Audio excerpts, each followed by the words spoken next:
Few minutes behind, but I just started this like a minute ago. Had some quick camera problems that were dealt with. We're all good. I want to welcome you guys. Let's have some fun and let's do some MidsWatches. You know, it's been a while. Oh, that monitor's so far away. At least I can still see you guys. Anyways, I see Baron, I see Pseudoscientist. Oh, for crying out loud. I don't know if you guys can hear that. Somebody decided to drill into cement next door. Yeah, can you hear that? Oh well. Anyways, there's 5 of them on here. And hey, what's up, Guillermo? Where is it? Starting on differences in culture, aka India is a... Anyways. Hey, yo, what's up? Yeah, India's a crap hole. Your frame is solid, but are you intentionally making it so uncomfortable for her to enter? Mindfulness, what do you want?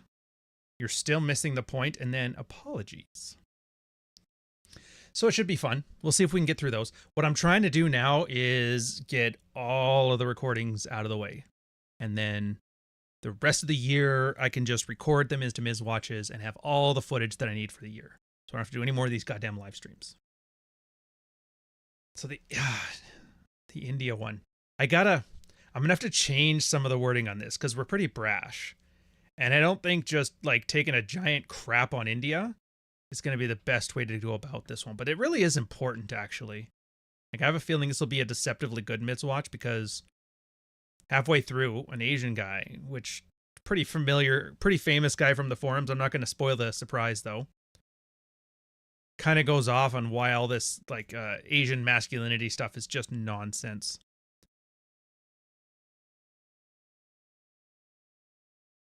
Plus, it's going to be hard to read this because like ESL posts are always there. They make me sound autistic when I read it. So we're going to bear with me on this one, guys. I'm going to do my best. Anyways, you know the thing. Record this, ignore you guys, then we just banter in between.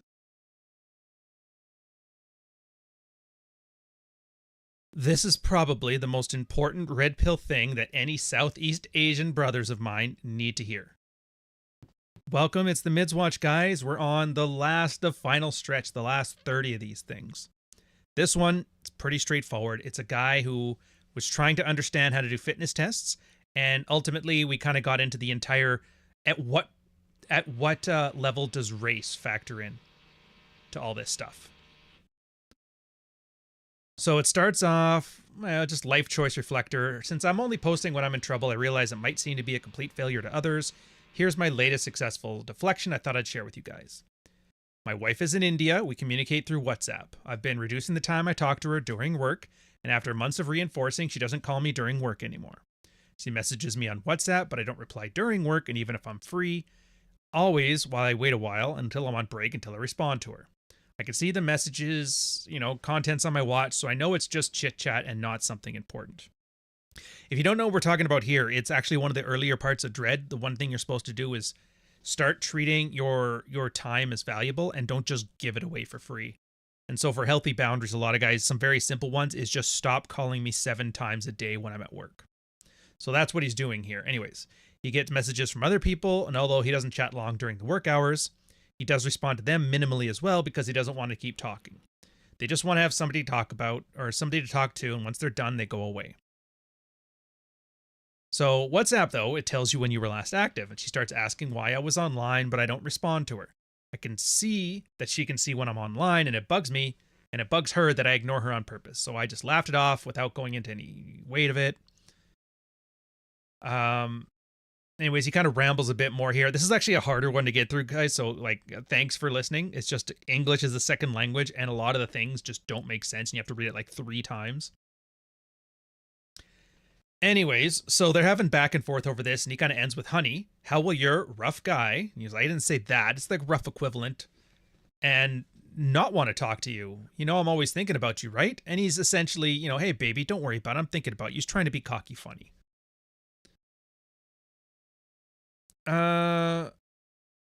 Yeah, and the rest of it's just him, like, fuddling through. It really loses a lot in translation. Just think of something cocky funny you would say there, and it's exactly what kind of went there. Awkward, but they always are at first.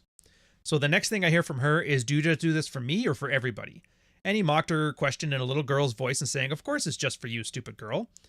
And by the end of the call, she was swooning with happiness. "I think I handled it well, but if you think I went overboard or did something wrong, please let me know." I'm going to give you the Jack 10 quote on this one first, and then I'll get into some more, standard boilerplate red pill thoughts and my own thoughts at the end of this one. So skip right to it. "I don't particularly care to defend this guy because the advice doesn't need to be different. For young men in other cultures, they're essentially dealing with their elders having marriage 1.0 expectations, even though they now live in a Western country, marriage 2.0 world." What does he mean by this? There is a post by Whisper where we talk about what's the difference between marriage 1.0, 2.0, and 3.0, the way it's evolved over years. I believe Athol K has already written about it as well in 2008 with Married Man's Sex Life Primer. Just know marriage 1.0 was, Paleolithic. You're a bunch of tribes, longhouse stuff, right? If you want to look at like ancient tribes like Iroquois, pre-Roman Empire, that kind of stuff. And then marriage 1.0, that was marriage 0.0. Marriage 1.0 is the traditional family unit that you're thinking of now with monogamy. Marriage 2.0 is post-industrial revolution. In other words, all the stuff you think about when you think the talking points from the red pill, the divorce industry, polygamy, like all this, it's just a free-for-all, and women are doing great and men are doing horrible and nobody's happy. And the idea with the red pill men is that you have to find out what is your 3.0, like what is it you want out of a relationship. So that's what he's talking about there. And then usually when people are from either India or anywhere in Southeast Asia, you get a lot of, they used to call themselves a subreddit Asian masculinity. And they would always come in here talking about how that so much lore in this one, man.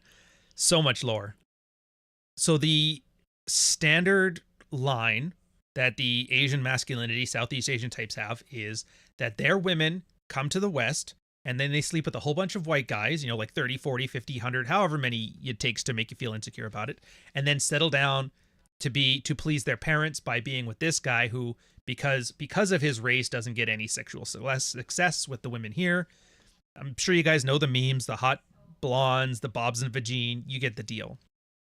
And so there's like a resentment brewing that how come she gets to come here, enjoy all of these guys, and then I don't? It's really just incel with melanin. So anyways, anytime when these things come up, guy gives advice, and that's why Jack's like, I'm not going to really defend you. But he goes, to continue here, young men in their cultures have to deal with things like, everybody is accustomed to an honor culture where if your sister's husband hit her, you're expected to march down to his house and beat him up. Women were essentially treated as precious treasures, and they had the equivalent amount of agency, aka none. Now women have a higher status in society other than valuable property, but young men are still expected to have the same sense of honor and preserve them from harm as much as possible, even at their own expense. Young men and women in these cultures essentially develop a split personality, where they follow one value system with their mostly white friends, and another one at home with their parents and elders. I remember going to a baseball game with my friend, raised Muslim, and his dad asked if he wanted a beer. His friend said, "You keep forgetting we don't drink, man," which puzzled me because we drank all the time. Then I realized he's with his dad, and I had essentially brought his two value systems into conflict. So for many women in these cultures, that value system is very different regarding sexuality. And they are taught by their parents and elders that this is of utmost importance, that they should protect this, 100% virgin stuff. And at no costs, prior to your marriage, let them break their hymen at some point, forever be sullied and disgraced. So their split identity scenario involves dressing conservatively at home and wearing all their sexy and revealing clothing while they're away at college. And that's why our American-born sons of South Asian immigrants get pissed off when their women counterparts start wanting to follow the former value system the second they start dating them. But when their parents pressure them for why he doesn't want to date this very lovely woman from a very good family, he's unable to say, well, because she gave white guys blowjobs and not me, since any discussion of blowjobs before marriage is at conflict with the parents' value system. In general, because dating customs are dramatically different between cultures, nobody can offer those same American-born sons and daughters of South Asian immigrants any useful dating advice. So the young men taught their masculinity should revolve around their career and accumulating financial wealth, because in their culture, a broke man has the same status as a non-virgin woman, and the idea that a physically attractive man with a low financial net worth would be appealing at all is a foreign concept to them. So these young men who would be considered high status in their home country are being raised to be literal beta bucks in the US. Meanwhile, young women are taught that their femininity should revolve around looking nice, being pretty, which is what all their mothers will teach them how to apply makeup and jewelry and blah, blah, blah. And of course, for women, this is actually much more consistent with the US Western value system. Therefore, because men in general expected to initiate courtship, a lack of US oriented dating advice doesn't affect these young women all that much because, well, there's not really much more in either culture than stand around and look pretty. The South Asian man will ask his dad, how do I talk to girls, and get a blank stare. The South Asian woman does not need to ask her mother, how do I get guys to talk to me, because she's already been given the knowledge from her mom in how to make that happen. Man, this one's a wordy one. You know what? We're just going to skip some stuff here because I don't want to spend 40 minutes just explaining this because I think a lot of guys should have understand it anyway. Yeah, it's mostly about the friend and his career. Here we go. So we'll end it off. There we go. So at the end of the story, which is the important part, he realized there was no good way to merge my friend's value systems of the two different cultures in his mind, so he picked one, and it wasn't his family's. So he pretty much disowned his family for several years, led a very fulfilling, sexually and otherwise, life for a while.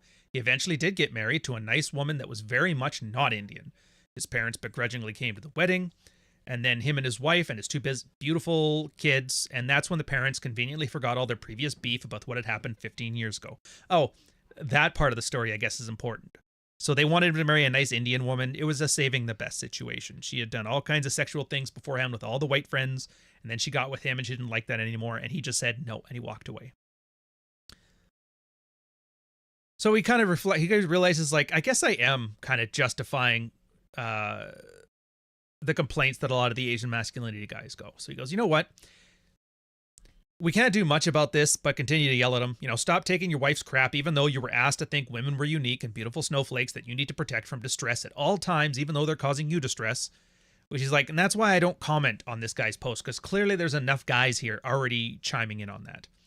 So if I understand correctly, he's an immigrant himself, so personally I'd grade him on a curve, unlike the young men born here that whine on the main red pill sub, who mostly just need to shut up, realize that not everything their parents taught them was shitty, and unplugging from the beta buck's position is infinitely easier than simply beta one and bang out enough white girls until they realize that, you know, that was never really their problem.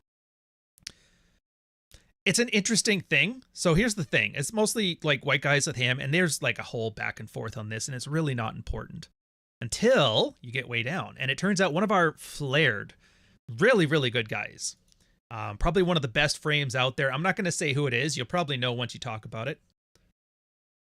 There it is. And he kind of listened to it. It's just more Indian guys complaining about, you know, the hot blondes, the white women, the my women, the saving the best, all that stuff. And he goes, you know what? I'm going to tell you why you're wrong. And I'm speaking from personal experience. The more you buy into how race affects you negatively, the more you act accordingly, the more you go around shooting yourself in the foot, trying to justify your own BS about how the reason it's not working, you know, the less you take ownership and the more you're going to suffer. The moment I stopped thinking of myself as being unattractive because of my race, the more attractive I became because of my deeply rooted victim complex. The more I realized that most women weren't rejecting me because of my race, but they were generally just not attracted to me because I was acting like a puss. So one of the main reasons I'm so hard on people who play the race and victim card is because they go so far out of their way trying to justify their BS that they actually believe it has some impact. Whatever impact they have is so limited compared with the garbage mentality they carry around as a consequence of that thought process, they subcommunicate insecurity on so many levels. Now, are these insecurities justified? On some levels, sure. Dealing with culture differences is a real thing, so is racial prejudice and stereotypes that exist in Western women. But the drawback of buying into these differences having an impact means the person completely overemphasizes the significance to an individual's detriment. Instead of being responsible for his shitty marriage, now it becomes, well, you know, Indian and Chinese culture, blah, blah, blah. Human social interaction on a collective scale is incredibly broad. On an interpersonal scale, it becomes a trivial problem. So don't view yourself as a victim of uncontrollable circumstances, and all of a sudden, the body language you portray becomes more and more the way you approach in life and becomes more calculated, more attractive. Also, it should go without saying that people who break stereotypes are always more intriguing and interesting than those who fit into a mold. And he kind of quotes somebody else, and it's like, do I really need to go over the victim stuff? I'm sure if you are an Asian guy or a Southeast Indian guy, you've probably heard the same kind of woe is me excuses before. So just insert whichever one you know there. And he goes, this is the exact type of excuse-laden behavior that pisses me off. At its base, it deflects any personal ownership. And from where you've seen me post, it has nothing to do with race, culture, height, weight, etc. Every single individual is able to hamster any number of excuses. The solution, obviously, is to pick and choose which aspects you embrace and reject. Otherwise, you're relegating yourself to failing. And that's great if you're content with failing, but don't bitch about the consequences. Adapt or perish. It's basic Darwinian evolution. Side note, gotten multiple comments from guys about how I don't get their situation because I'm obviously a natural, and this is completely untrue.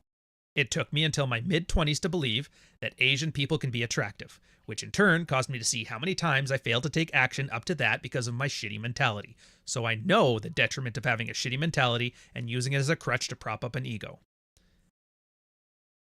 Oh, wow, he addresses a lot of it. So most of the excuses you're going to hear, everything you've already known.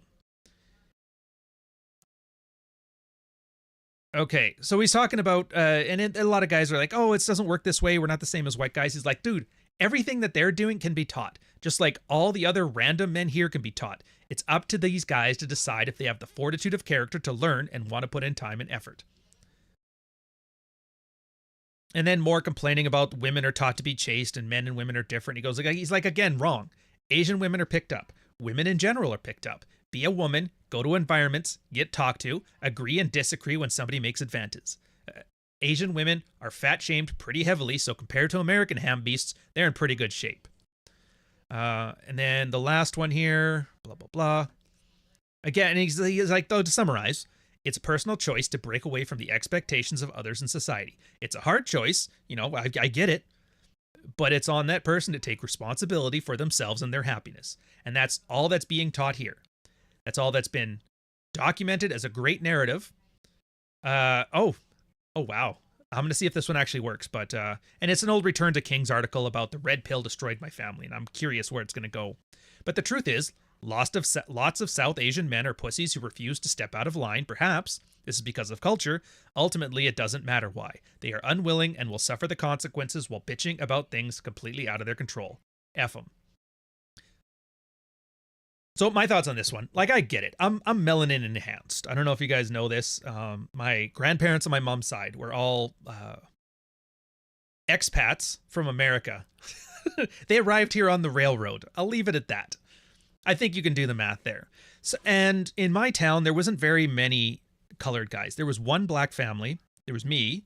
And then there was a brand new neighborhood of recent, like, Sikh immigrants. And so, like, most of this stuff got blown out of proportion. I remember this early on. And this is the part that kind of sucks. And if you have anything where you just don't look like the standard person in your thing, you have to make a decision. Like, you can always use race as an excuse for something. Why did I get not called for that job? Why did the girl not like me? Anything. And the worst part is like, you can't know. There's always like a nagging suspicion. And so whether or not there is irrelevant. This is a praxeology. And I'm telling you from personal experience, not nearly as hardcore as this, but to some extent. You have to make a choice that is the last thing you're going to go for as options. Because otherwise what you do is, and it's just like the guy said here, you put yourself into that little crutch and everything you do now surrounds that. And you see a ton of examples as to why that's happening now. And you just have to accept none of this stuff matters. Now, again, personal experience, a lot of those Sikh guys I was being raised with, I will tell you right now, they were slaying so much. And I'm sure there's some kind of like, well, the Sikhs in the southern, yeah, whatever. All I know is I watched these guys, and it was like Canada had their own version of African Americans, and they were Sikhs. Absolutely slayed. So I don't want to hear it. Just because they can own a BMW 3 Series, an Acura Integra, go pick up chicks at the bar, have just as much fun as everybody else, and then settle down in their late 20s with their, and yeah, they still had arranged marriages in my age. But they managed to get themselves a decent notch count where they didn't have to worry about it. So it's kind of one of those things, and I hate that it's a topic, but it is here. You just have to accept your life really is in your control, even if it does sound a little awkward to say it that way. I have something for you guys. Um. Oh, god damn it. It doesn't work. All right, so here's something I got to do. Hey, we're off the thing now. I'm going to talk to you guys. I want to find if they got an archive of this one. I am actually very curious. It was an old Return of Kings article. The red pill ruined my family, and it's probably some East Indian guy or something. Roos has since deleted everything. Oh, good. We do have some, though. Let's grab a snapshot. I'll put it in chat. You guys can give it a read if you want to, too. It should be fun. Did I see Arch in the chat? Yeah, don't quit while you're hot. That's how Roos screwed up. Fair. Okay, here it is. Here it is. Here we go. YouTube's probably going to nuke that one. Although we'll see. I don't know. So what is this one? Oh, it's essentially the Indian story. You know what? I might make this a whole different thing. Anyways, that's fun. You guys can read it if you want to there. It's not really important to the story. I got to get to the next one, though. Is it what do you want? Give me a sec. India is a shithole. Your frame's made out of high-quality steel. That's the one. And... oh, it's a bit of a long one, too.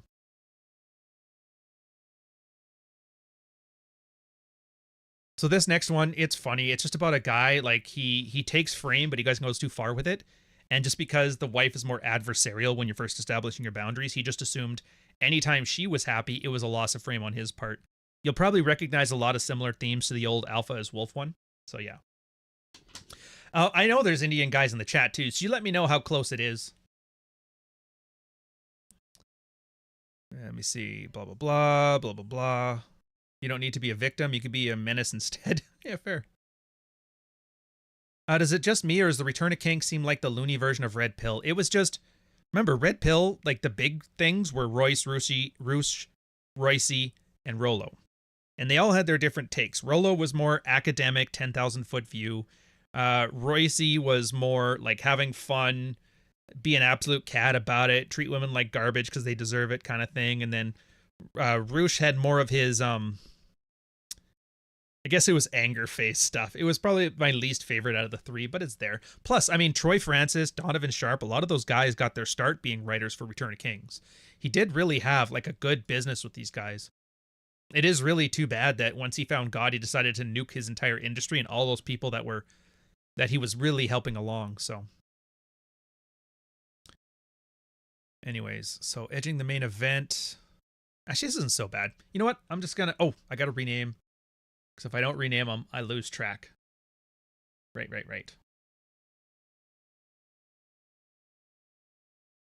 Where in the hell is my stupid things? Is it this one? Yes.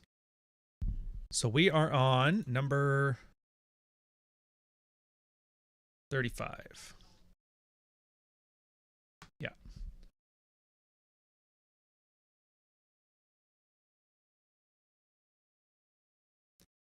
Can we get Dan Blazarian lore? I wish I knew. I don't know anything about the guy. He's never been very red-pilled, Allie. Allie's in the chat, by the way. New Substack for Christian guys, by the way. Go check it out. If you... actually, you know what? I keep forgetting to give you a... here. A standard moderator. There, throw a link to your Substack in there. A lot of times when I mod people so they can actually do that. If you guys are curious on it.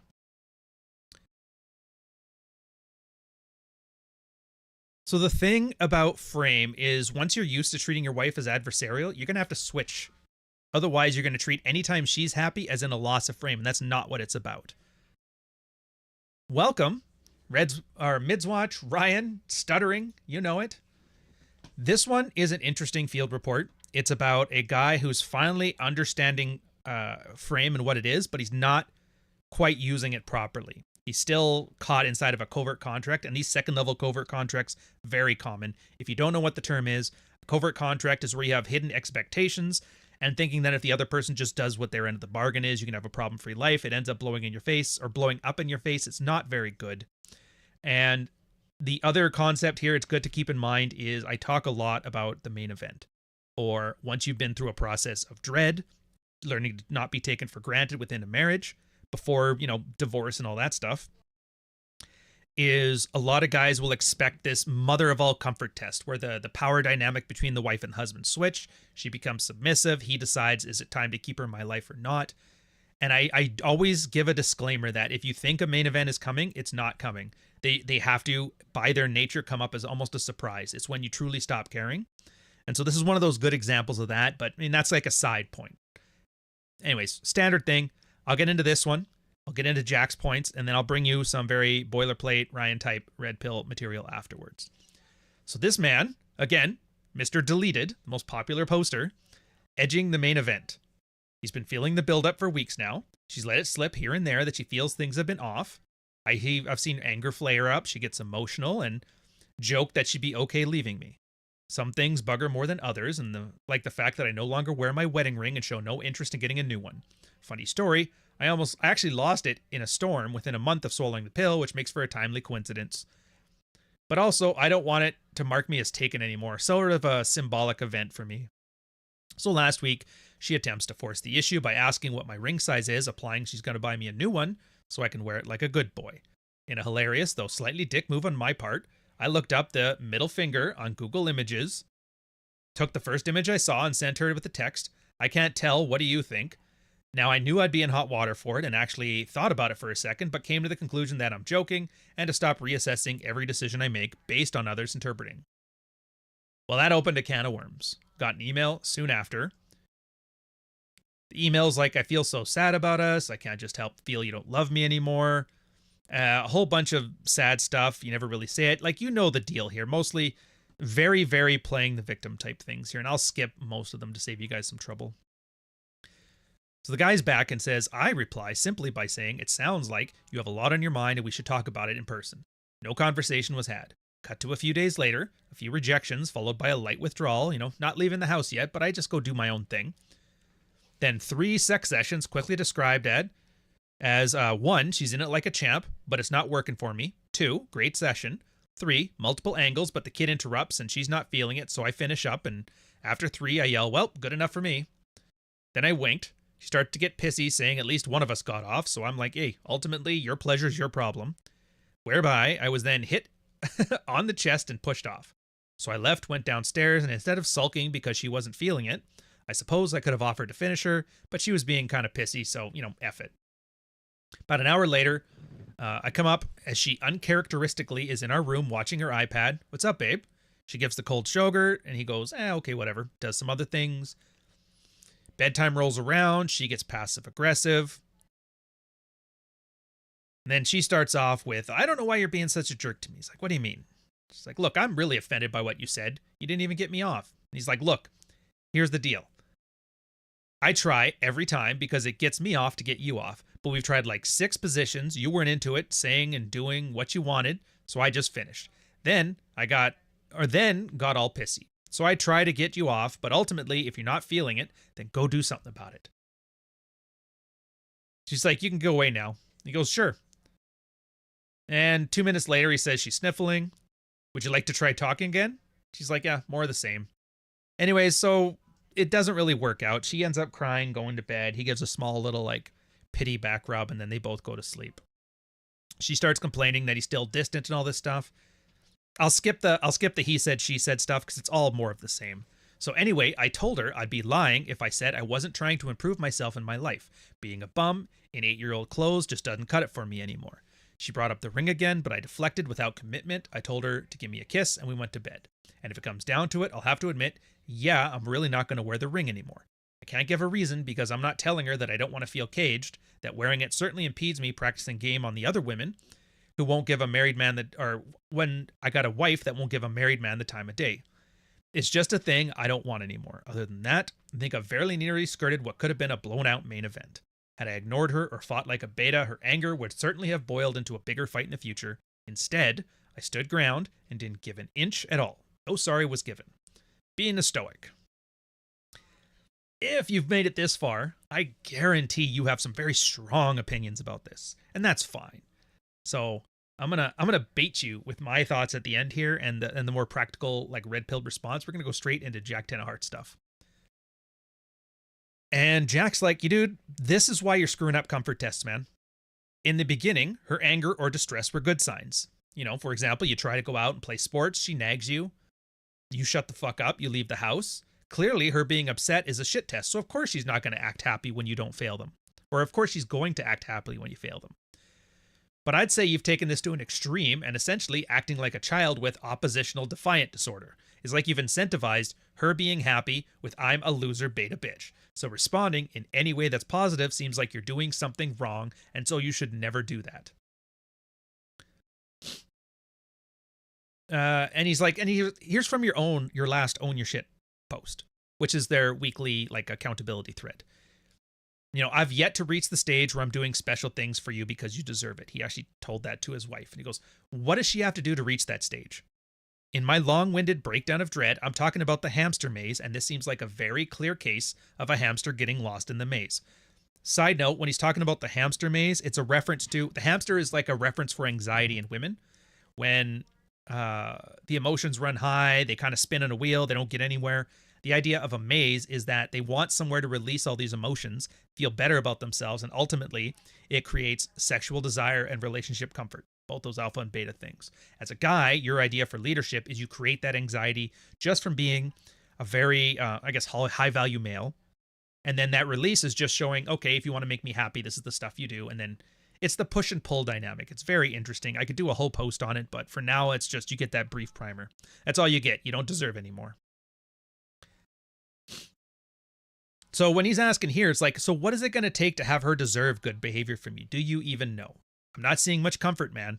I'm also seeing your most of your self-improvement is focused on things that benefit yourself. A huge way I share with my wife is having a vision and sharing my excitement for that vision with her. When I communicate it, it's very clear she's part of it because we both add enough value to each other's lives that make it more likely for that vision to be possible.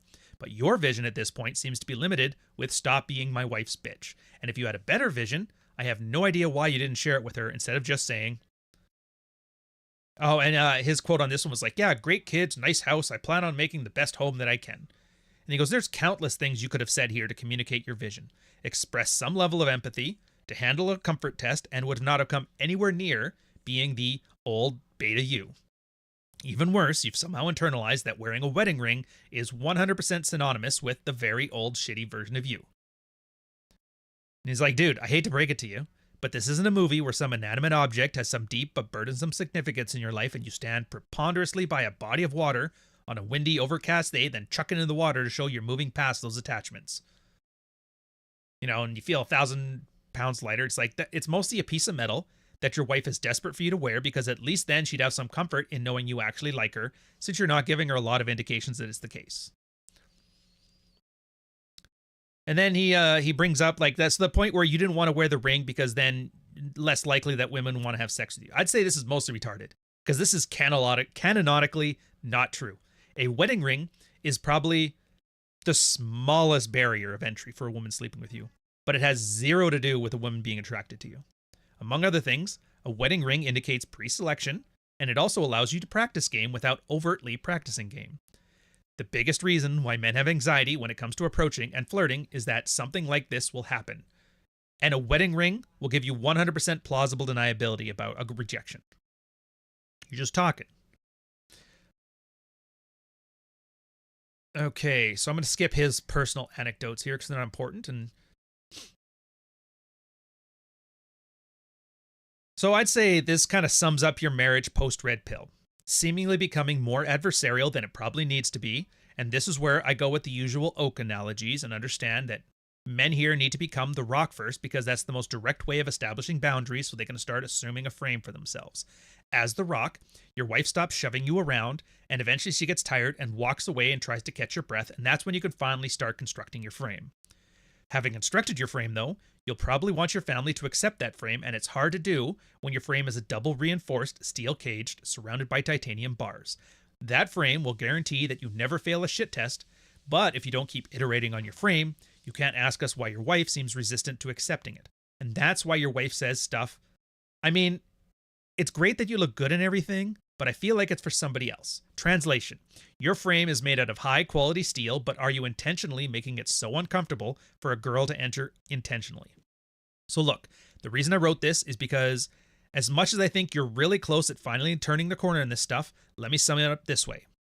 Will your wife be upset at the idea that you're not going to let her shove you around and start constructing your frame? Yes. Is she going to be upset when she comes around to the idea of entering your frame? Yes. But you seem insistent on constructing one that's pretty cold and uninviting. Also, yes. Perhaps, should you not respond to both situations in identical ways, the answer to this one will be left as an exercise for you. So, and this will be more like, this is 7 years ago. So now we're like red pilled more experience. It's been about a decade. This is the concept of the rock versus the oak, which you may have heard before. The oak, I have it in my book, Praxeology Volume 1 Frame, and that's kind of where it came from. The idea here is, and the reason we pick an oak tree is because you can buffet it with winds, with hurricanes, all kinds of damage, and it buffets in the wind, so you can tell something's affecting it, but the roots stay still. And that's the idea of your frame. Your wife can be emotional, your wife can be angry, and you're responding to it. You're not just ambivalent to it. Like, I'm sure you've heard the thing, the opposite of love isn't hate, it's apathy. And that's the point of it. But a lot of guys, you can't just start there. They've been such a sissy and submitting to their wife for so long that they essentially have to become a rock. Essentially autistic. A rock doesn't care. You can't tell if the wind's blowing on it or not. It just is non-responsive. And for a lot of guys, that's a starting point where you have to learn to have your own boundaries. If you've seen, and hopefully it's out by the time this video's out, Book 3, Praxeology, Volume 2, Dread. And what I'm talking about here is it's a concept called the scoreboard that we've talked about, where when you're first starting Dread, your first phase will be getting out of your wife's frame. Learning to stop being codependent, stop being validation seeking, that sort of thing. Just stop being pushed around. Second phase is learning to put points up on the board, and that's where you learn to develop your own frame. And then the third phase is bringing your wife into your frame. And he's right in the cusp between the two phases right now, where he's finally learned to have his own frame. He's, not afraid of his wife's emotions. The problem is now he's taking that victory and he's running with it, which is not really the point. You're not here because anything you do that pisses your wife off, as like a revenge fantasy, that'll teach you for not sleeping with me for 3 years. It's not really the point. The point is you get your frame together and then you make a decision. Is she valuable enough to get in my life? And that's why we asked earlier, what's that point where you have to decide that you got to start liking her again? Like, what is it she has to do? Do you know? I'd argue he doesn't. Most guys never have to think about this stuff, but and I know it sounds hokey, but it really is that what do you bring to the table? And I'm not going to tell you what it is because that's up to you. But once you have your frame, you have to figure out, what is it I want from the woman in my life? How do I express that? And, oh, you mean communicate? I'm like, yes, communicate. Eventually, you're going to have to communicate. And then to actually know. And that's the hardest part. Most guys just like go with whatever feels good, but you actually have to know before you start feeling anything. Because otherwise, you're just going to be led by your emotions. And a BPD chick with a great handy is going to make you feel great. But an awesome woman that's too tired that day is going to make you not feel great. So you got to sort that out for yourself. Anyway, so you're going to slowly start to see how all this stuff connects together in the next 20 episodes or so. But I'm not going to bore you with the details. I'll catch you guys in the next episode. All right. I see some super chats. I'll get to those. Dark Knight Dev, you got to find the Men Sire Children article. All right. I tell you what, I'll take a look. I almost bet you anything it's Human Sock Puppet.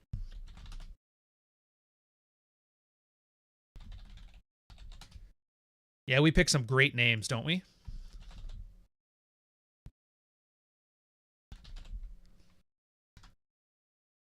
All right, maybe it is Whisper. One sec.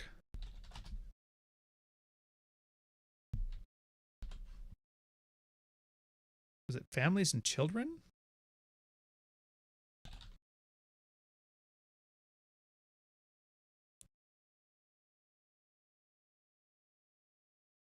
It might be this one. Smart is expensive.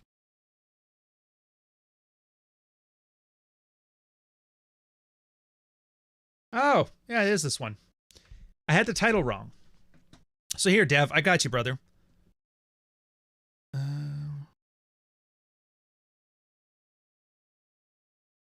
Here, this is the one you're looking for, Dev. Enjoy. Archwinger. Is that really Archwinger? Hold on a sec. I gotta see. Hold on a sec, Arch.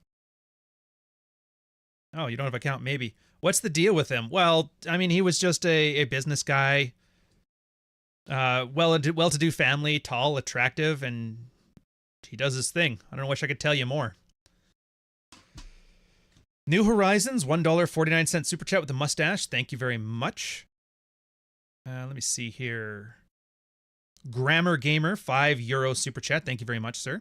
One truly heartfelt cuck article for you. Thank you very much, man. Great to catch you live, re-listening to F-Files. It's way better the second time around after the sidebar. I'm glad you see it. Yeah. Oh, not the real one. All right, fair enough. So I got everything there. I'll get into the next one, and the next one is... Oh, dude. Yeah, this is the one like between Jack and I. It's one of my old blogs, and it's such a horrible read. I'm not even going to read it. I'll give you the gist of it, because when I first started in the Red Pill, I was still in the military, and for like 12 years, I never had to write except for military messages. And if you don't realize military messages, they're barely comprehensible. Like, I was supposed to, when it came to personal evaluations, which is the only other non-military writing I had to do, any word like of, the, and, or, you just remove them from the sentences. Because it was all about saving space, because you had to send things over on radio teletype, which is like 75 baud. And there's so many acronyms, and there's so many code words that it really was an incomprehensible mess. Imagine Twitter if Twitter was 50 or 12 words a tweet, and then try to read those tweets. That's kind of how my writing was. But I think I can remember what the ideas of it. Luckily, other people seem to read it all right. So that'll be good. Let me do some quick numbering here. And that's 34. All right. It's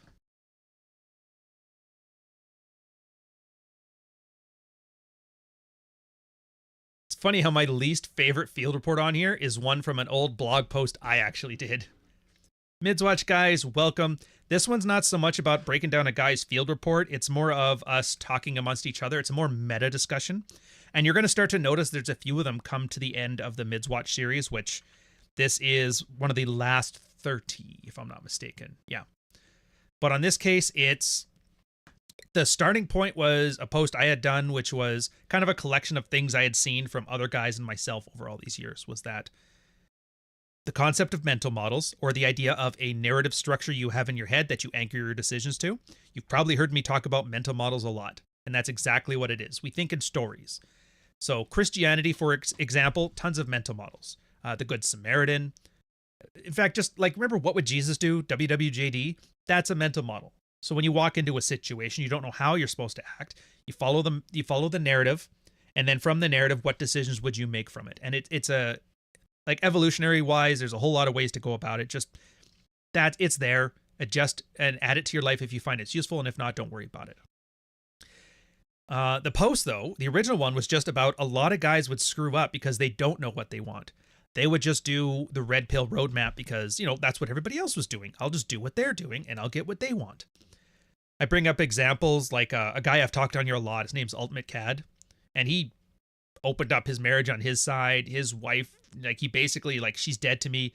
I've already divorced her in my mind. The kid's got 6 years or so until they move out of the house. So for 6 years, I'm going to go get my freak on and then keep her at home and do my thing. And it worked for him, as far as I can tell. I haven't heard what's happened this year, but this would have been the year when he finally divorces her. So I guess we'll find out. Maybe he'll come back. Who knows? But yeah, so for a lot of guys, they don't think about what they want. And so they don't have a proper mental model to adopt because they don't have a direction. And so for a lot of guys, the big issue is, like, and I always say, think of it like you're waving a magic wand. You wave a magic wand, and the only deal is it can't tell anybody else to do something else that they're not doing.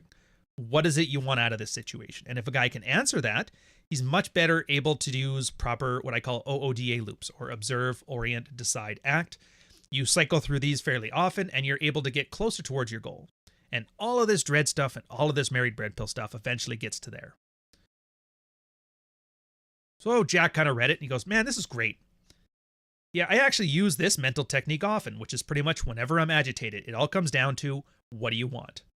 And very often there's some raw emotion lurking below everything, just like any of these. And he brings up some examples I used. Maybe you don't want to get divorced because you want to secure your resources. You don't want to lose half of them.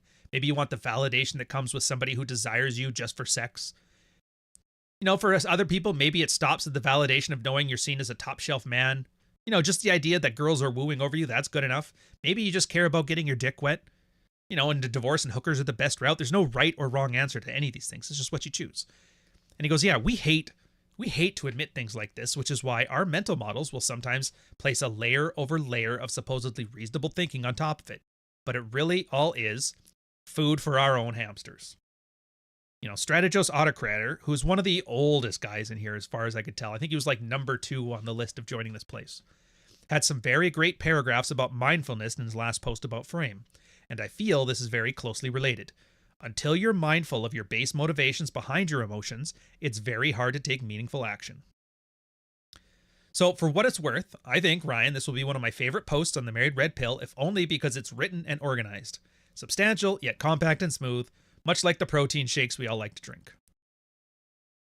And even Stratos kind of comes back. He kind of was on his way out at this point. He's like, mindfulness is simply using the tools of understanding your own emotions enough to see them for what they really are, but not to let them affect your behavior. So it's a good one, and I like it. It's why whenever I see a guy talking about his marriage and he gives what I call like the Batman origin story, I always ask, like, wave a magic wand, what do you want? Nobody ever has a straight answer. They don't know. And so the first step of any guy who's unplugging has to find out what is it he actually wants, because most of the time, they just want what everybody else is doing. I just want to do what everybody else is doing. Well, what are you guys doing? Oh, I'll do that. It's like, no, that's not how it works. Some guys in the Married Red Pill are cheating on their wives and going and having their fun. Some guys are fighting through a dead bedroom and deciding to stick it out for the kids because their religion says so. Other guys decide to leave, divorce, and go, sow their oats elsewhere. Other guys, turn everything around. Everybody's got a different path. There's like 6 specific outcomes you can get to once you started a process of dread. And you largely don't get to pick which one you're in. You just largely get to pick out of the one you're in, you get to have the trade-offs of the good things and the bad things you're at. Now, the one thing that you can take away from this post is that your emotions drive your behavior more than you think. And most of the rational and logical things you're doing are because your emotions need a veneer of respectability. It turns out, and it's great paper on this one, I won't link it, look for it if you want to, was that the whole reason human beings use logic is as a persuasive tool. It's a way of appealing to somebody's need for pattern recognition, which is something we have as an innate characteristic, right? And we love patterns. So when somebody is logical and reasonable and rational, it appeals to that emotional instinct. And this is our way of manipulating other people into doing what we want. Now, I'm not saying manipulation is altogether bad. The legal system is essentially that kind of logical manipulation, but it generally has worked out pretty well for us. There's no Mad Max roaming through the streets. So once you can understand, and this is why when I talked about Frame in Volume 1 in Praxeology, the emotional pillar, you have to understand your base emotional needs. You have to understand your base emotions in reaction to things. And you have to understand a lot of the intellectual rigor you apply to your life is really just a post hoc justification of your emotional state. So once you can understand that, you can start putting a veneer on top of it, which is what they call a mental model, but make it one that actually works for you. Anyways, that's all I got on this one. That's all you get. A little on the wordy side, but I'll stick with it. I'll stick with it. How's everybody doing in chat? Where am I leaving off? Rough Patch Insight. Oh, yeah. Yeoman putting in the work. Boring but needed. Thank you, sir. Do you still believe in the 5 whys? The fuck are the 5? Oh, that. I don't believe particularly in the 5 whys. It's one of the methods you can get there. Doesn't matter. So where is the difference between the male and the female hamster? Doesn't really matter. Doesn't matter to me. I'm not having sex with men, so I don't really care about the male hamster. I'm worried about my own personal emotions. And the women are worried about theirs, and they kind of need somebody to drive them out of it. Honestly, it's kind of the route you kind of have to go with it, is that you're responsible for your own emotional state. And for your girls, it's better to understand her emotional state so that you can lead her out of it if she otherwise provides value to your life. But at the same time, you have to keep it in the back of your mind. Your job is not to maintain the peace. So to be aware of, and I don't even want to say in control of, being able to influence emotions while at the same time not taking responsibility for them. So if you want to figure out a difference, actually, you know what? Forget all that. Don't look into it too much. Just listen to the concepts, take them at face value, stop trying to make a theory of everything. They're all categorical, or they're all hypothetical imperatives, if statements, and you apply them when they work and ignore them when they don't. That's all you really have to do. The less you think about it, the better off you'll be. It's like I talk about when I talk about the 48 Laws of Power. It's a great book to read and then forget you read it until something comes up that's applicable. Shouldn't the male hamster matter because it allows us to understand women better? No, it doesn't, though. It doesn't. You guys are missing the point. The hamster is a female term. The idea of their emotions can spiral out of control, right? That's the whole point of the hamster. The hamster maze is about your job is to provide an exit. Because when it's spiraling out of control, it's usually because she has a lot of anxiety because you're acting sexually attractive, and that escape is what creates that general sexual desire. It's called push and pull. It's how it plays. For your emotions, you have a bunch of dumb bullshit you do. And it's because your emotions are putting a veneer of logic over top of it to justify it. Two separate concepts. Stop trying to connect them. Still areas to take a penny, leave a penny. Gamer, that's not me to answer. If you find something that's not here, or something you have a new take on, or something you haven't seen, then feel free to leave it, man. I'm not going to sit here and tell you, well, no, everything's just been pretty much done. Like, who the fuck am I? I'm just a guy. I'm a guy reading from subreddits.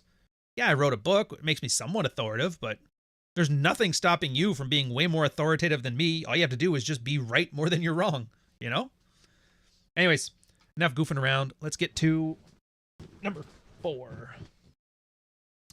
Which one is this one? Missing the point.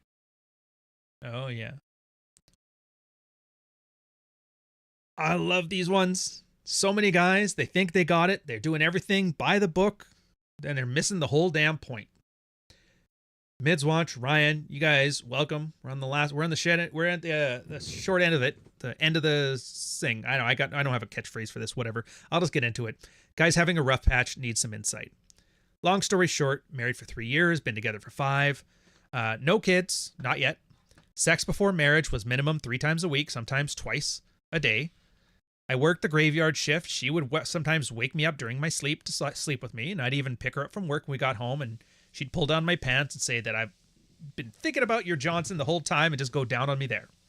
Even got to the point where I used to, I don't know why he's saying this, but I used to handle it myself before I picked her up so I could last longer throughout the day. I never had to ask for sex. It would just happen. It was very frequent. Then we got married and it slowed down. I became irritable and would whine like a bitch. She hated that. He stopped. Then she hated it when he groped her or tried to put his hands down her pants or grab her ass or whatever, so that stopped. It got to the point that if she shot him down, he would give up, and 2 minutes later, she'd say, "Why did you stop? You should try harder." He's like, effing women. Then it got to the point where she asked him not to have sex for 30 days because it was stressing her out. He stopped. Did sex improve? Nope. Still old, once or twice a week. Now, instead of asking, I tell her, let's go. And if that happens, it sometimes works, right? So now sex has dwindled down to about twice a week, and that's about the amount she says yes to. Doesn't matter if he's aggressive, doesn't matter if he's not aggressive, whether he asks, where he doesn't, where he gropes, where he doesn't. He's like, that's it, it's just this, and everything else is a hard no. She tells me today that she feels that he's nagging her because she basically tries to have sex, because he tries to have sex 5 days a week instead of twice. He has a very high libido, but hers became lower. So she started to try that every Thursday. She wants to play a sex board game, which he's like, it's kind of helping. He's tried massage parlors, all this stuff. Fast forward to now, I found the Married Red Pill and working on my frame, and things are starting to improve, which is good. But again, sex now started to tail off again. I haven't gained any weight. She hasn't gained weight. It's really just a mental thing. Anyways, he just repeats the same speech again. So Jack comes in. He's like, Jeff, man, you're not getting it. Look, very few things in life are very directional. If A, then B, right? Almost every sport, the beginners are taught, if A, then B. Little kids playing pee-wee football, coaches are trying to get just a herd moving in one direction, so they keep repeating, drive your legs, push forward, and basically focus on forward advancement. Then eventually, they start using misdirection, reverses, laterals, etc. Football is way more complicated than if have ball, move forward. Everybody is giving you shit here because you're trying to reduce your entire marriage to if A, then B. Should I do C or D? But that's just like reducing football strategy to a series of binary options instead of the complex and holistic strategy that it requires. So your questions, the reason everybody keeps saying you're missing the point, you dumbass, is because if your wife does A and then you react with B, it's literally the opposite of frame. I can already tell I'm going to write a whole bunch about this, but I don't want you to read it until you can open your mind to the idea that binary, contingent, response-oriented thinking is violating Married Red Pill 101. It's nothing to do with frame. I don't even blame you, because a lot of the Married Red Pill has a lot of macro-destructive or macro-descriptive content, like you don't negotiate desire, but it also has a lot of micro-prescriptive content. When she nags you about the groceries, use, agree, and amplify, example. And it's not particularly well organized, although some guys, and he uses an example here of the Blue Pill Professor and Hunter Drew, of all people, are doing their best in their books, their podcast, and blogging efforts. You notice he leaves me out. Just want to point this out. That'll be important for later. So you're not the only guy to get the wrong end of the stick. You're clearly somebody who's gotten some mileage out of the micro prescriptions, but that's not going to take you very far.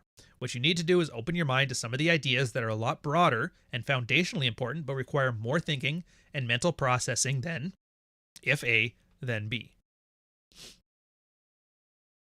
He has a huge football analogy here, but it's absolutely ridiculous. So I'm just going to skip it. So this is why concepts like frame are incredibly strong ideas, but also extremely hard to quantify and give meaty, bite-sized pieces of advice.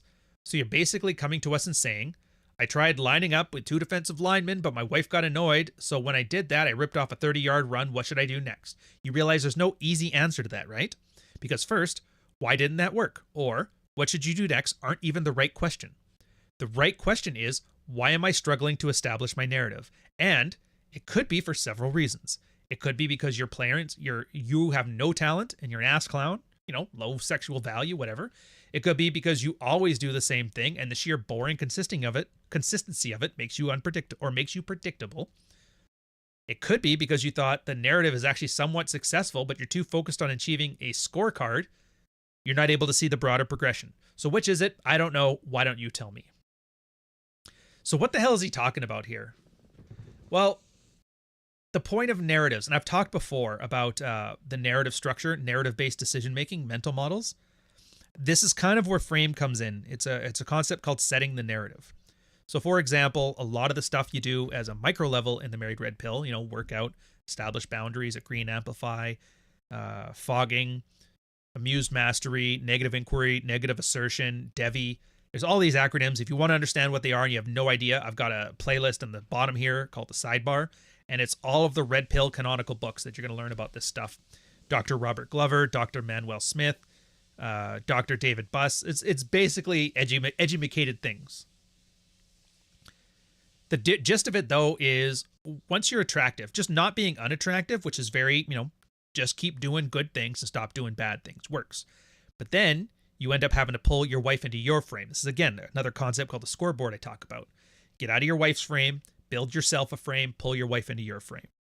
And in this case, pulling your wife into your frame is about setting the narrative. And a lot of guys are very autistic, which is great when you're giving them instructions, not so great when they have to chart a path in their own life. And that's kind of what this guy's problem is. He always thinks reactively. If the wife does this, then I do this. Well, then she does this and I do this. And a lot of guys do it. A lot of guys do it. It never works. It never works. It's not useful. Don't do it. The reason why is because you're basically letting the other person dictate terms. You're living inside of their frame. Because all a girl has to do is react negatively and you change everything. Maybe what you're doing is good and she's just being bratty. How do you know? Because you don't have any sense of self here. You're just reacting to the other person. And on a subliminal level, people can understand when you're doing that, and it comes across as very ham-fisted and overtly manipulative, which tends to make people not want to adhere to it. It's going to be a concept that comes up a lot in Praxeology Volume 2, where I talk about dread, is that women hate sales and women love marketing. The used car salesman leaves you feeling dirty on the inside and it's ham-fisted and everybody wants to fight against the manipulations, as opposed to marketing makes everybody line up to buy an iPhone, right?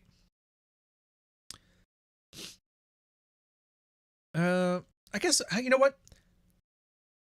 There's a second part to this, and I was kind of wondering if I should read it. I'll probably get onto it too. So, the guy also has some complaints about his professional life, and Jack's like, all right, you know what? Let's talk about our professional lives. And the guy's like, I need to find a better position at work, make more money.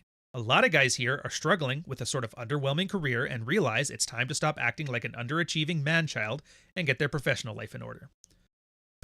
Presumably that means, title and salary increases, raises, promotions, moving on to another employee that will give you those raises and promotions. There's several other forms of development that don't involve climbing various corporate ladders, but let's just focus on these. So day one of this post-red pill professional new you is are you just going to walk into your boss's office and say, hey, I decided I want a promotion, so let me just tell you exactly what you should do for me. And then once I do what I need to do to get there, you're going to promote me. And that's how it works, right? He's like, no, that's not how it works. The way it works is you start changing your narrative. Before, you just banged on your keyboard enough to do your job with adequate but unspectacular competence, which generally means you'll avoid layoffs and get that 2.7% cost of living increase every year, but that's it. That's the old narrative.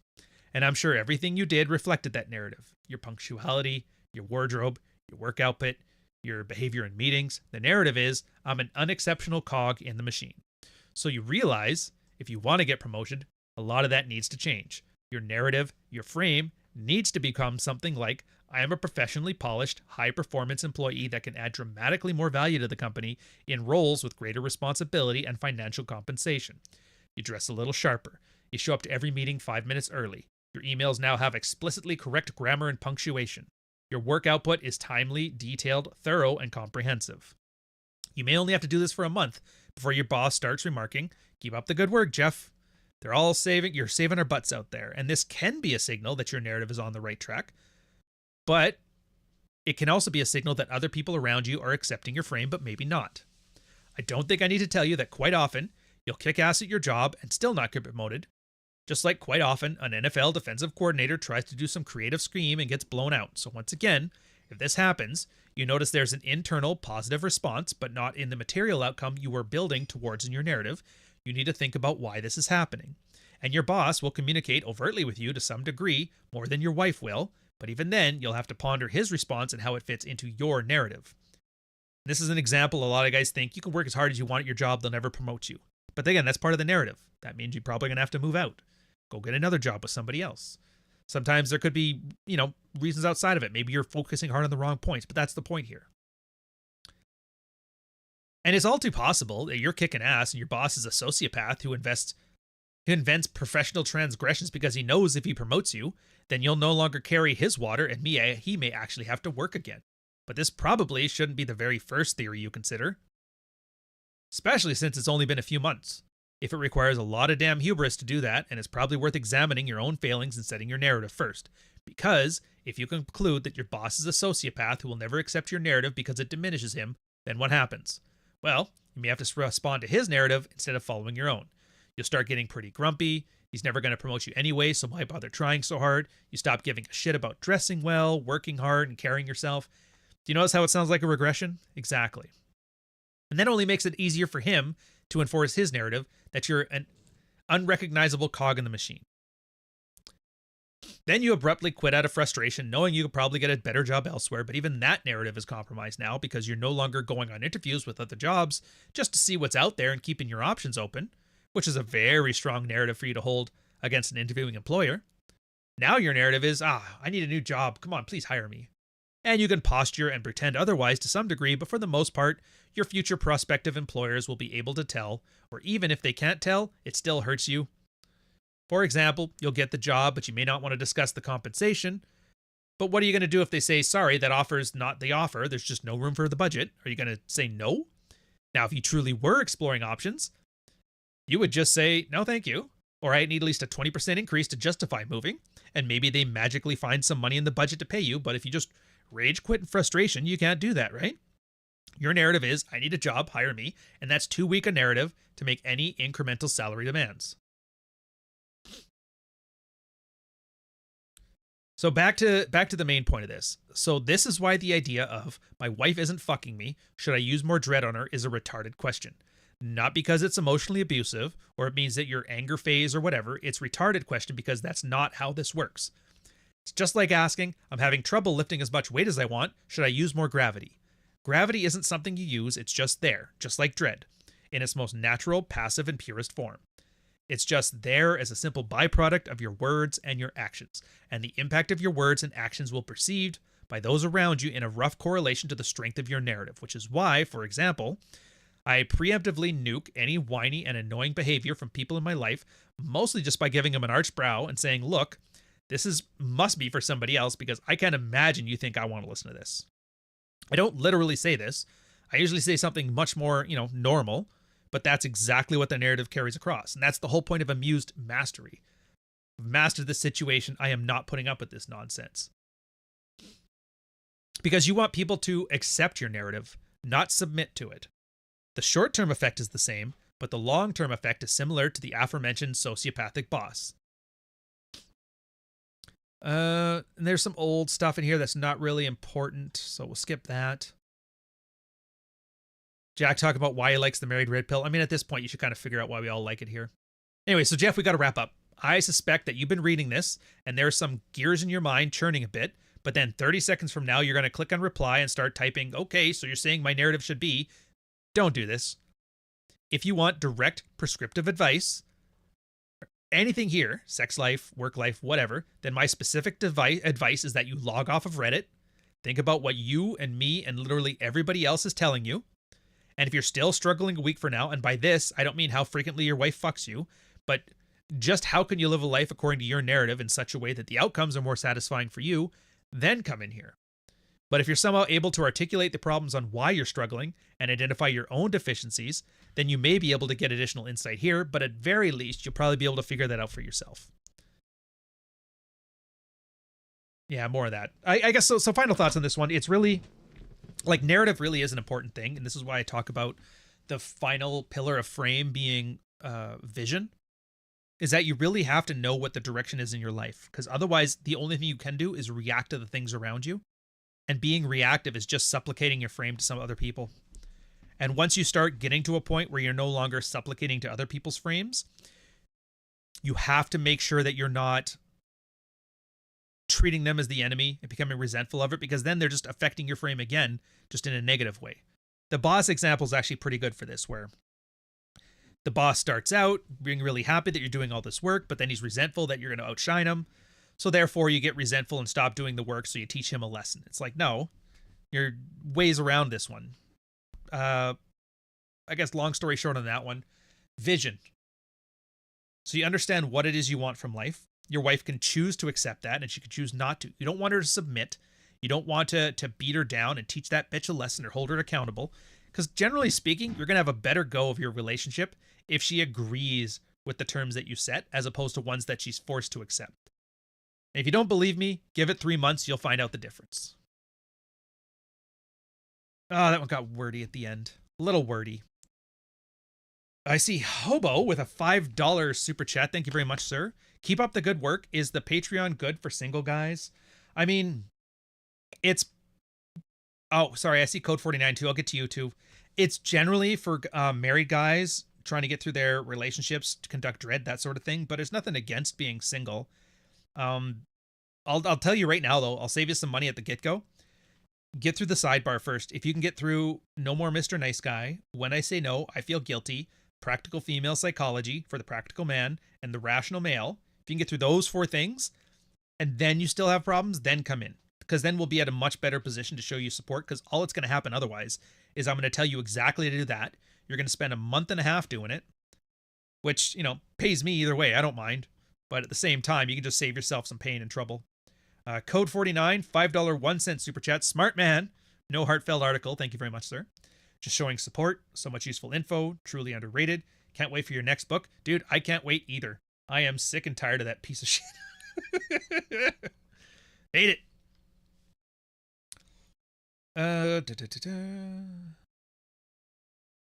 As a man, I got 90% of what I needed just by listening to you. Lionel, I didn't do shit. Like, it may be helpful to listen to this stuff, but you basically do the lion's share of the work required in your own life. So yeah.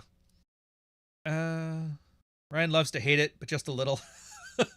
Alex, Mr. Liminal Order himself comes in. It's good to see you, man. Human directory. Well, that's only because I have like this weird. You know what? I think it's the military, because the naval communicators, we had like a lot of job information. It was too broad. So it's not that we had to remember anything, but we had to know where we could find everything. It was called recall, not remember. Rollo called Pearl ugly last night, getting pretty serious. I'm gonna stay out of it. It's none of my business. I'm gonna stay out of it. Let them fight. Having said that, she is a hack. I will say this too. Now that I think of her as a horse girl, it's like makes so much more sense now. She's literally the girls that used to work as a ranch hand on our ranch. At Centaur build. Good for her. But I do find it funny now that she's showing a little bit of skin. All of a sudden there's like a small group of guys that are like, yeah, I think I can get into that. It's just funny. So many of these chats are going to say wood to Pearl. Oh, yeah, dude. So many wood. I think the only reason people are calling her ugly, like for a large proportion of it, is because like it's the cool thing to do. Same way as calling Tate an asshole. But yeah, there's a lot of woods in here that are like secret woods. Anyways, doesn't matter to me. For me, I would just be happy if she just moved on to politics like she promised. Stop talking about Red Pill. Take Sneeko with her. Take Tate with her. Take all these goofy TradCon guys who are like, I can't be Christian unless I take down Rollo. Take all this shit with you and just leave us nerds here to ourselves. And that would be great. Anyway. So I think I've only got the one more. Let me sec. Yeah, I do. Okay, last one. This one, it's a minor point about how do I entertain. Oh no, sorry first. Never mind. That last one's there. Anyways, let me get to it. Apologies, the Red Pill and you. Welcome. Married Red Pill, Ryan. I'm sorry. It's funny because a lot of guys, sorry has like this weird thing in here. It's, generally speaking, from a Red Pill standpoint, apologies are not something that's useful. And we'll get into why here, but I'll just go straight to the apology. Now, excuse me. Now, this is going to be a horrible thing because the guy didn't know what paragraph breaks were. He just did a brain dump of information and let it fly. So it drives me nuts. I'll do my best to make it coherent and cognizant for you, as well as Jack's take on it and then the Red Pill take on it. So after reading No More Mr. Nice Guy and When I Say No, I Feel Guilty, two things struck out. One, I've probably apologized to my wife 25 times a day. And two, that I need to be the judge of my own actions. So in light of these two things, I've adopted some changes. The recent change is that I do not apologize unless I feel it's warranted. I quit saying sorry at a drive-thru for using change instead of paper. I quit saying sorry if I bumped into somebody. I quit saying sorry for the person behind me in line because the cashier's taking too long. I quit saying sorry to my wife 40 times a day for getting the wrong milk at the store or having the TV up too loud or driving too fast or driving too slow. You get the point. I wanted to ask you guys something I've noticed and ask your opinion on this topic. First, since I've made this no apology change, I've noticed a big increase in arguments where it goes like this. Her, apologize. Me, no. Her, apologize now. Me, no. Her, why won't you just say sorry? Me, I don't feel it's warranted. And then a fight. I'm calm. She's angry. She starts crying because I'm too proud and I don't care about her feelings and I don't put her needs first. You get the picture, whatever. For the first time in my life, I truly do not give a crap, which feels amazing, by the way. It feels awesome. So where I want your opinion on this is here. I sense there's a power struggle on her part and not a genuine request for an apology. I sense this because pre-married Red Pill, I would have apologized at the onset like a little bitch and then it would be over.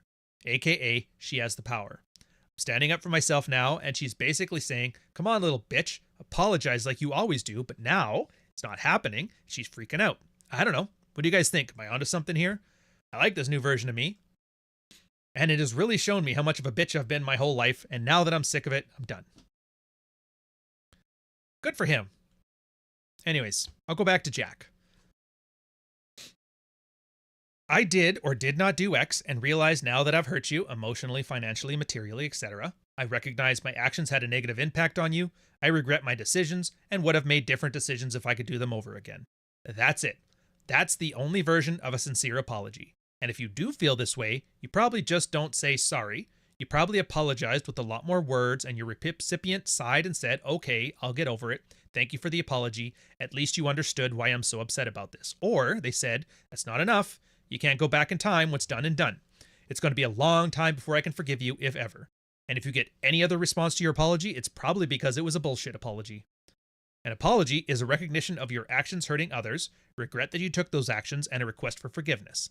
I guarantee you, 99% of times you've said sorry in your life, one of those things were missing, which meant your apology sounded like, "I don't even know what you're mad about, but whatever it is, I'm sorry.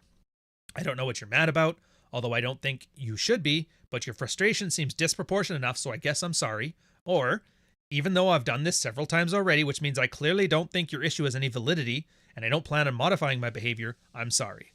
Which is why our wives give us shit for saying sorry. We're not owning the apology, we're just hand waving at the hamster, hoping it's distracted enough to keep spinning. Hamsters are usually smarter than that. It's an interesting take. I know Royce, he talks about 2 lifetime apologies. You get 2 in your life, that's it. Use them sparingly, unless somebody's dog dies. That's the one exception. I find I kind of agree, but Jack didn't really take it far enough. Most of the time, when people give apologies, it's because they're uncomfortable with conflict. Sorry is their way of being passive, and that's absolutely a thing you need to remove from your lexicon. Conflict isn't necessarily a bad thing. Unintentional conflict is a bad thing. Now, if it's the case where you do something that pisses off your wife, the question is, did you know it was going to do that, or did you not know? And if you did know, is that a price you're willing to pay? For all of these cases, an apology is not the useful thing in this anyway. There's a older MidsWatch about a guy buying red wine, his wife crying, and all this shit. Kind of illustrates it pretty well. I can't remember what episode it is. If you've been listening, you'll probably find it. And it's the wife could handle that he did something that he knew would piss off her friend. It's that she couldn't handle the fact that it wasn't even a consideration. So here's the point for apologies. If you were apologizing to somebody because you did something that hurt them and you didn't think it was going to hurt them, that shows you where the mistake is. And this is why an apology is not important. It's not about apologizing. It's about, I didn't understand the consequences of my actions. I have work to do to get there. Mistakes, and this is why the stem and response, mistakes were made. It'll be fixed. Don't worry about it. Not an apology. Mistakes were made. I'm going to fix it. Don't worry about it. On the other hand, if you did do something and you knew it hurt the other person and you made that as a conscious decision because, maybe it's more important. Yeah, I know I missed your birthday, but my mom was dying in the hospital, so I skipped your birthday. I couldn't call. There's no apology there. You knew what you were doing was going to hurt the other person, but you decided this other thing was more important. So you have nothing to apologize for. You knew the consequences of your actions and you took them. She can be mad about it. She's absolutely allowed to be. She can be hurt about it. She can leave you over it. All these things are possible, but that's not your decision to make. Your decision was understanding that this would be a consequence of somebody expressing their hurt feelings. So again, nothing to apologize for. The big problem comes in this little power struggle in a relationship.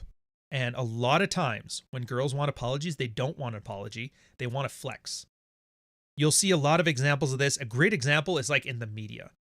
Look at your latest Me Too accusation, your latest character attack in politics. I don't know when this one's coming out, but if you have seen recently, Russell Brand, the famous podcaster and actor, just got a bunch of girls accusing him of this, that, and the other thing, demanding an apology. Well, the point of those ones is the apology is then used as evidence for the attack. And Vox Day has a great book on this called Why Social Justice Warriors Always Lie, where people accuse you of things, expecting you to give an apology and being the normal, sincere, decent human being. I didn't realize that hurt you. I am so sorry. It'll never happen again. And they go, see, he apologized for it. That means he did it, and it becomes a further avenue of attack. So you have to kind of keep in your mind, is this a sincere request for an apology or is it not? Now, most of the time it's not. Most people just want an excuse to bag on you for something you've done and beat you up over it. And so, yeah, no apologies. Absolutely not. On the rare instance where there's something that is causing harm to somebody who you do respect or do like in that? Yeah. And again, one of those two situations. I wasn't aware of the consequences of my actions, therefore fix the actions. Understand the consequences of your actions again next time you do something. Or you knew it was going to cause harm and you made a calculated choice to go there, in which case, and if you take these all together, don't apologize. There's much better ways to do it either way. Plus, you'll avoid the opportunity to have people beat you down with the Me Too accusations because you said sorry.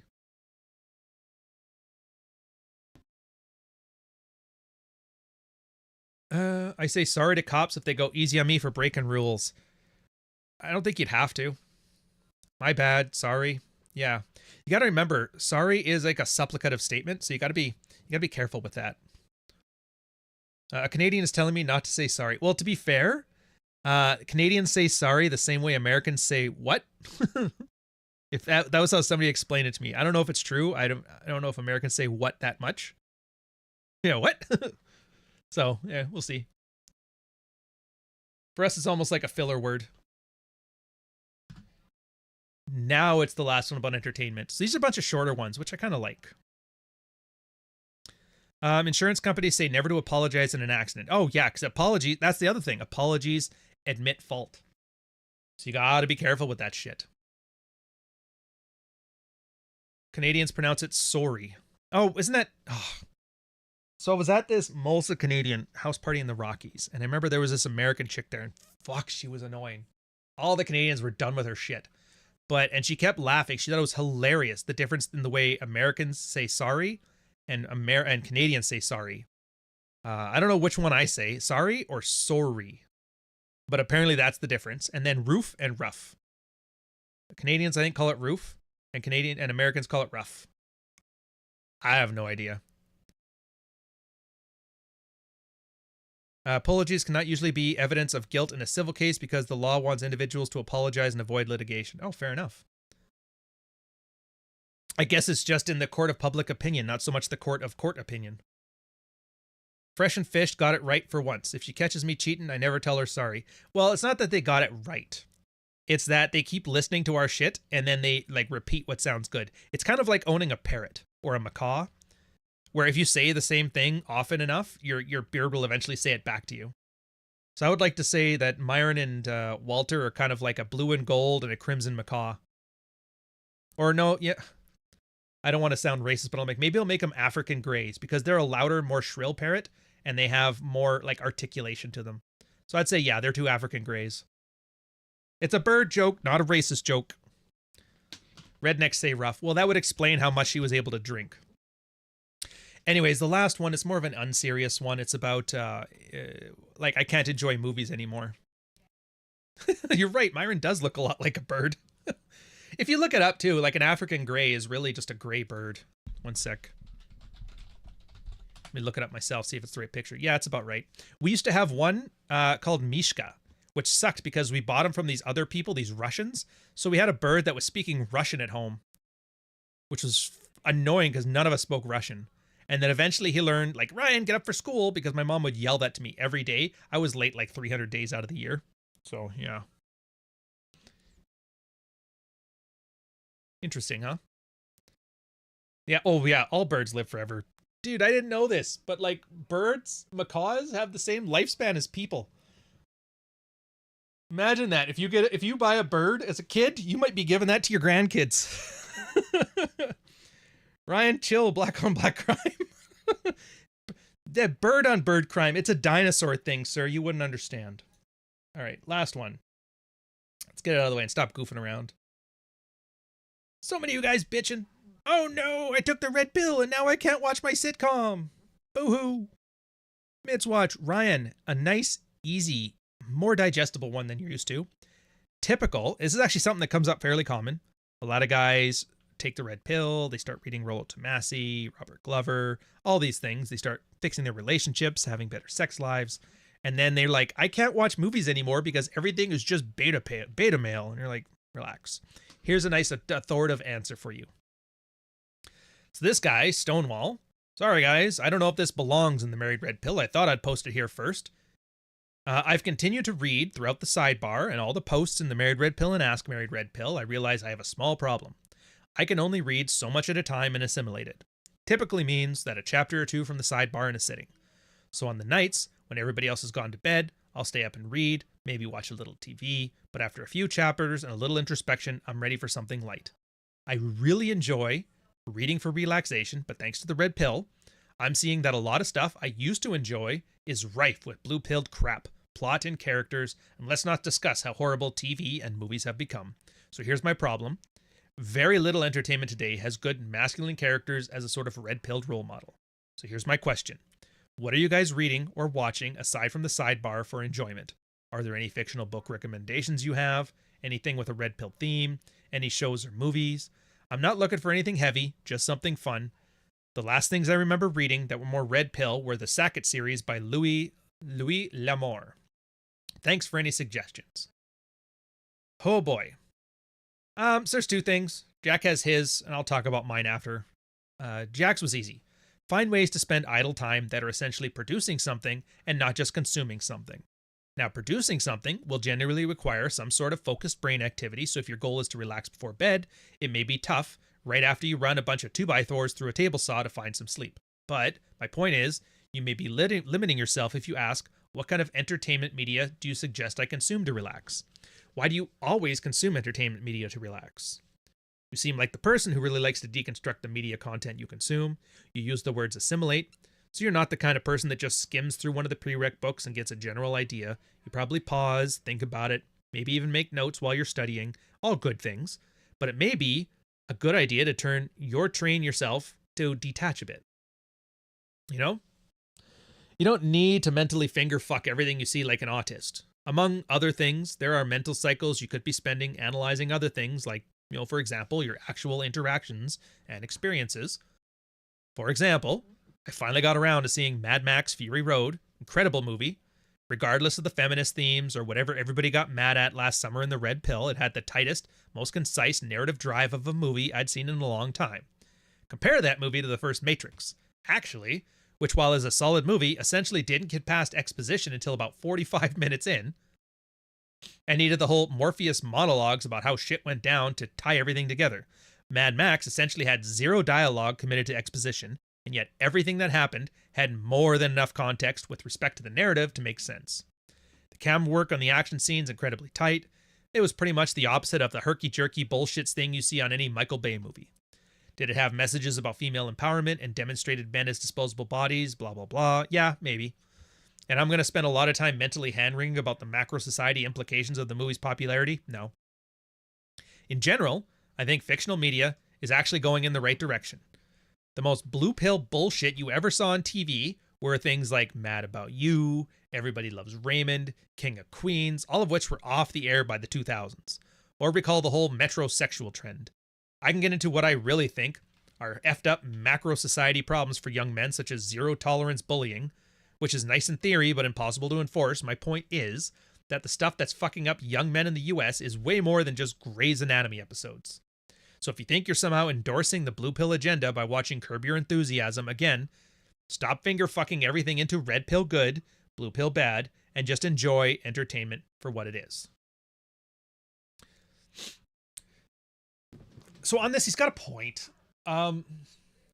There's a phase a lot of guys go through. I call it like the proselytization phase, where after they've taken the pill and they understand male and female dynamics, the idea of any of their media not reflecting that mindset kind of bothers people. When you're watching a movie where like a rom-com, you're watching the rom-com and he's supplicating to the girl and he wins her afterwards, put the stereo over his head. I get it. But you got to remember, and this is like Marshall McLuhan type stuff, the hot media and cold media. And this is kind of where Jack was going with the productive versus consumptive. Hot media is just meant to be seen. You just sit there, turn off your brain, and like take it in. And that's what television is. That's what movies are. Cold media, on the other hand, requires you to think, requires you to use your imagination. Radio, absolutely a cold media. Video games, cold media. And you kind of seen it now. So it's not so much about consumptive versus productive, but it's about how much agency you have and how much imagination you use on the things you consume. So if you're finding that passively consuming content is giving you a message you don't like, then yeah, you're being propagandized. Absolutely. Whether you believe it or not doesn't really matter. Repetition is how people remember things, and source amnesia takes care of the source. So if you're finding that I don't like watching reality TV because it's just a bunch of girls acting like blue-pilled cucks and a bunch of guys acting like Jack Murphy. Why are you watching reality TV? There's 100 years of old movies that are perfectly good if you just want to drown your brain out in positive masculine messages, which, do you really need that kind of cheerleaded reinforcement? You're better off just doing something yourself. Go play a game. Go play it with your kids. Go play Minecraft with your kids. That'll probably cheer you up. You're being productive, simulated productivity. Yeah, there's hobbies you can do. Start writing. I found this. Never been a big reader. I have probably written more books this year than I have read, which I don't know if that's a good thing, but it's a thing. So the two things you can take away from this, if you're finding that you can't consume media the same way you used to now, songs sound weird, country music sucks, movies are horrible, TV is ridiculous, stop watching so much hot media and start switching over to cold media. Start having things that require imagination. And that's why you're noticing a lot of guys. What are like the big things guys like right now? Video games, audio podcasts, construction, things you can work with your hands. These are all cold medias. All things that you have to put imagination, agency, decisions into. And you'll kind of notice that, yeah, you can either do this or you can sit here and bitch and moan because somewhere out there is not an alpha male making a new Rambo movie that attaches to your sensibilities.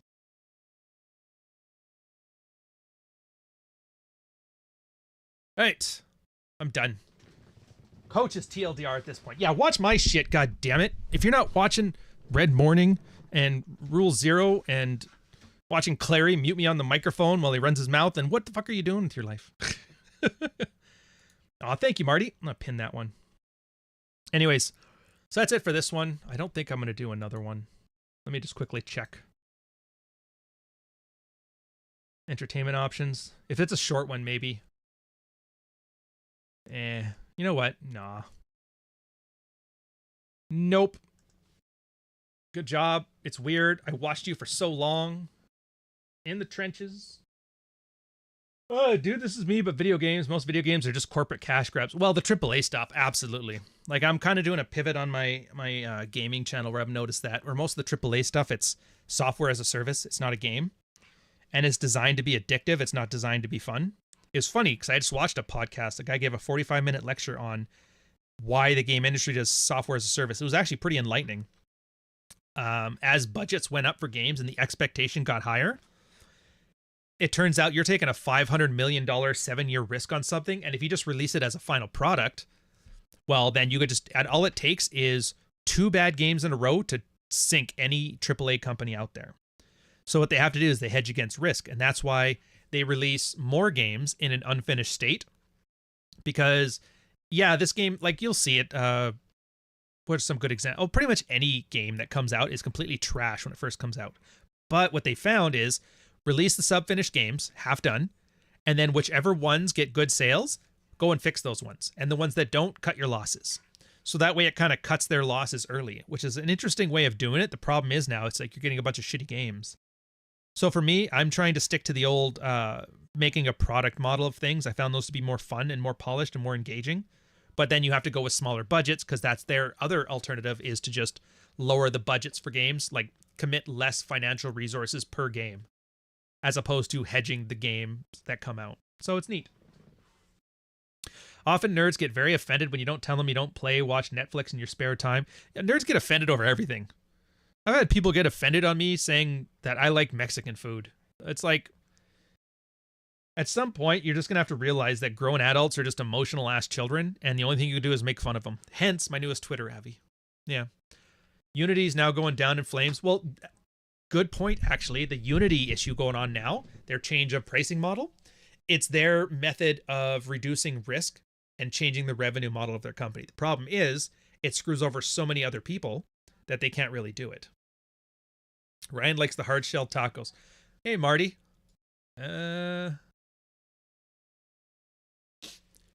If anybody brings up hard-shelled tacos, you're fucking 3-minute timeout. Flat out. Ryan eats Mexican every night. To be fair, I haven't eaten it in a while. I had it yesterday. Yeah, yesterday we had burritos. But today it's, our big thing is my girl saw a couple cases of, they're not even red peppers. They're like a special kind of like a sweeter bell pepper. So we have like a giant red pepper soup that we're going through right now. I've got a peppered roast And we're gonna do some like we got like some roasted beets and that. We're going full white guy with like the root vegetables roastings. It'll be pretty good. I missed the joke there. I always miss the joke. Is Canadian Mexican food really Mexican food? Oh no. Oh, you don't know. Well, Dukes, my girl is actually a Mexican national. She's got dual citizenship. So her family used to run a restaurant. They were snowbirds and they lived in Mexico until she was like 13. So she's got Southern Baja street cred.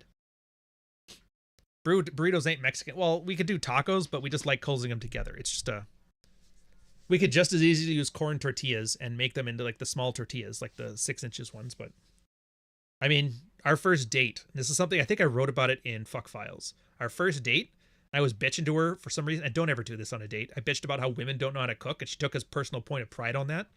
She ended up making me chili rellenos that day. First date. It was pretty impressive. So yeah, if you really want to impress that guy, make him dinner. And since then, she's taught me things like how to make chilaquiles, the different types of peppers. Like, I didn't know there was a smokier version of chipotle. I can't even remember the name of the pepper. It's kind of crazy. Our spice closet is like half hot spices of various flavors. It's pretty good. Yeah, don't do what I did. It worked wonders for me. Well, I got lucky. I didn't get good. Ryan shouts, "Bah, blast in bed." I recommend Thaludas. I don't know how to pronounce that. Hold on a second. Let me look this up. I'll see what you're talking about.